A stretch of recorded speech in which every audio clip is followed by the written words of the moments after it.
Olá, que o seu dia, a sua semana sejam muito abençoados.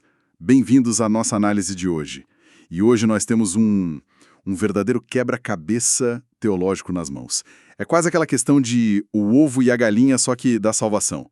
A pergunta que a gente vai investigar, usando como guia o livro Eleitos Mais Livres, de Norman Geisler, é a seguinte: o que vem primeiro? É Deus nos transformar por dentro, nos dando vida espiritual? Ou é a nossa decisão de crer? Ou seja, Deus nos salva para que a gente possa ter fé, ou a gente tem fé para que possa ser salvo? É uma pergunta que, nossa, ecoa há séculos nos debates teológicos e é crucial entender, assim, logo de partida, que a discussão no livro não é sobre o que acontece primeiro no relógio. Ah, não é uma questão de tempo, então. Não é cronológica. A maioria dos teólogos concorda que, na experiência da pessoa, a fé e o novo nascimento espiritual são simultâneos. Acontecem juntos? Exato. A questão aqui é de ordem lógica, de causa e efeito, o que é a faísca e o que é a chama, sabe? Nossa missão aqui é desvendar os argumentos que o Geisler apresenta, e ele começa analisando a posição que ele chama de calvinismo extremado. Certo. Calvinismo extremado. E esse termo pode ser novo para algumas pessoas. O que exatamente o Geisler quer dizer com isso? Ótima pergunta. Para dar um contexto, quando o Geisler usa esse termo, ele está se referindo a uma visão teológica que enfatiza a soberania de Deus a um ponto que a capacidade humana de escolher ou de responder a Deus é vista como totalmente inexistente. Inexistente antes de uma ação de Deus. Exato, antes de uma intervenção divina que é direta e irresistível. Nessa visão, a pessoa está tão incapacitada espiritualmente que não consegue nem mesmo desejar a Deus por conta própria. Deus precisa agir primeiro, de forma unilateral. Ok, vamos desvendar isso então. Se a gente parte dessa premissa, o pilar dessa posição, como o Geisler descreve, é que a regeneração, esse ato de Deus nos dar vida, tem que vir antes da fé. A lógica parece ser que o nosso coração está, sei lá, offline, e Deus precisa primeiro vir e ligar o interruptor, para que a gente possa sequer ter o desejo de se conectar com ele. Exatamente essa imagem. O livro até cita o teólogo R.C. Sproul para ilustrar essa visão, né? Sproul diz, e eu cito: na regeneração, Deus muda nosso coração. Ele nos dá uma nova disposição. E continua: nunca podemos confiar em Cristo para nossa salvação, a menos que primeiro o desejemos.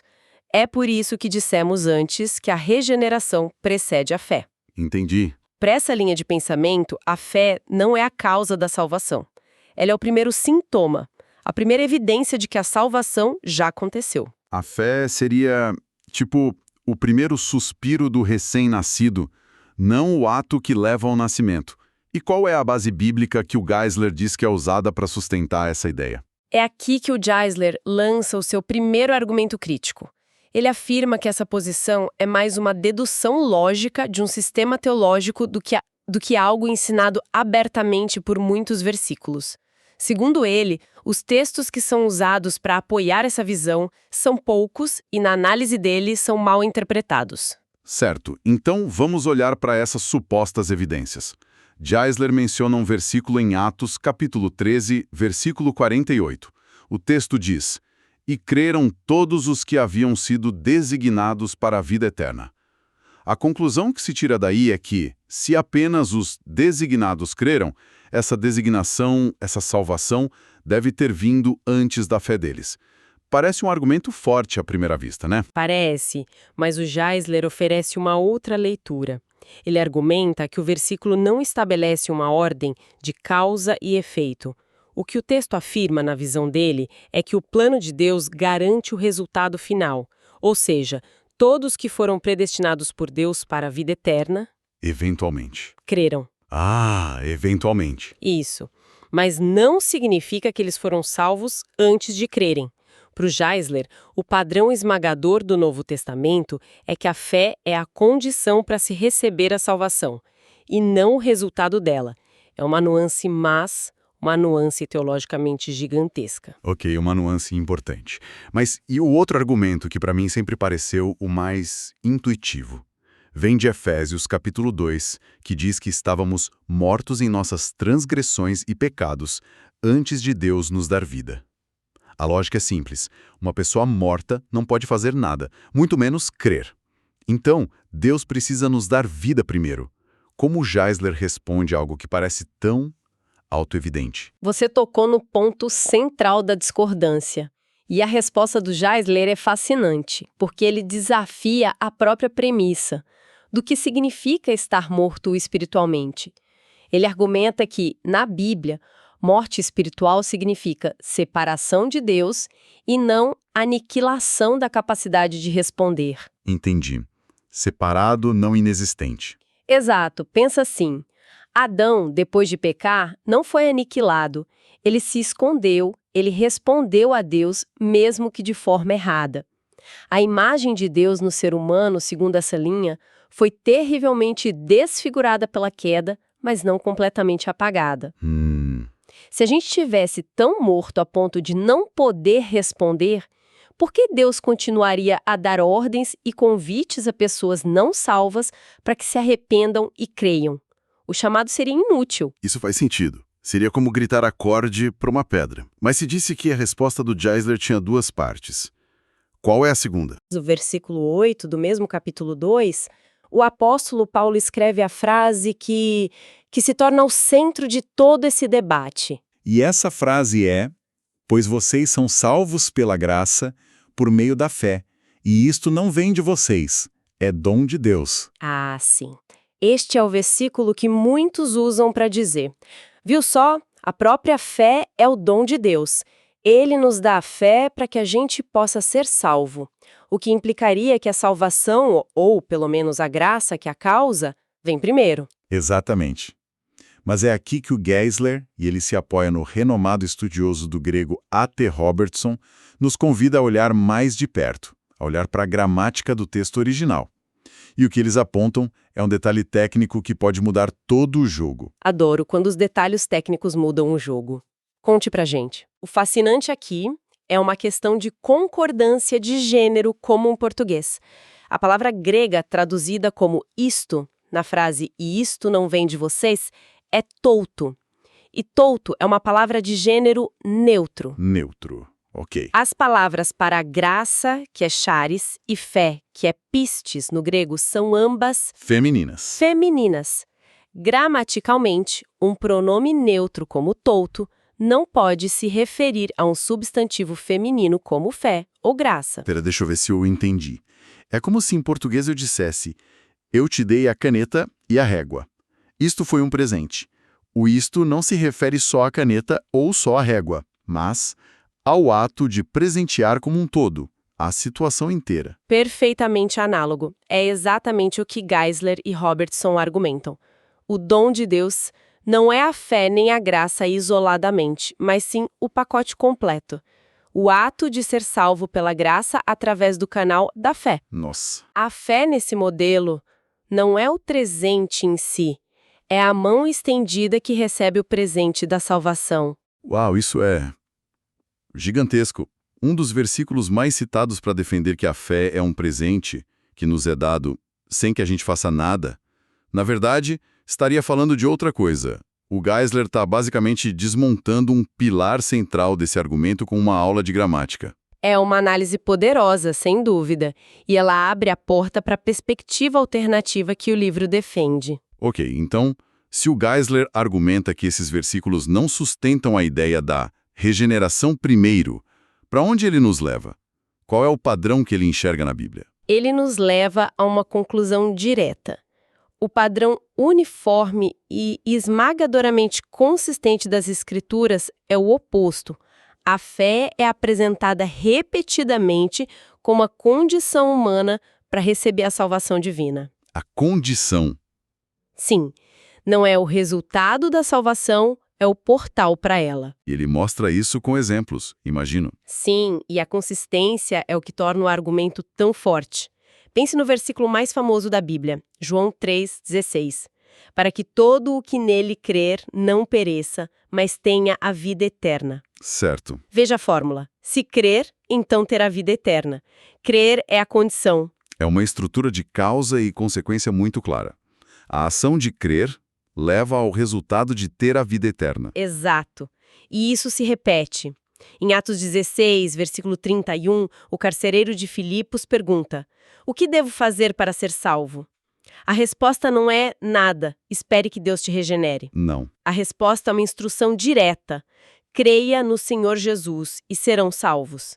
É quase um manual. Passo 1, crer. Passo 2, ser salvo. E esse padrão continua em outros lugares. Continua. Em Romanos 5, versículo 1, tendo sido, pois, justificados pela fé. De novo, a fé é o meio pelo qual a justificação é alcançada. Não somos justificados para podermos ter fé. Somos justificados pela fé. Certo. E o mesmo vale para o arrependimento, que está ligado à fé. 2 Pedro 3,9 diz que Deus não quer que ninguém pereça, mas que todos cheguem ao arrependimento. O arrependimento é a condição para não perecer. Geisler enfileira dezenas de versículos que seguem essa mesma fórmula. Faça X para receber Y. Então, o que tudo isso significa no final das contas? Qual é a conclusão do Geisler a partir dessa análise toda? Onde está a raiz dessa discordância tão fundamental? Geisler conclui que a ideia de que a regeneração precisa vir primeiro está, em última análise, fundamentada numa definição específica de um conceito teológico, chamado depravação total. Depravação total.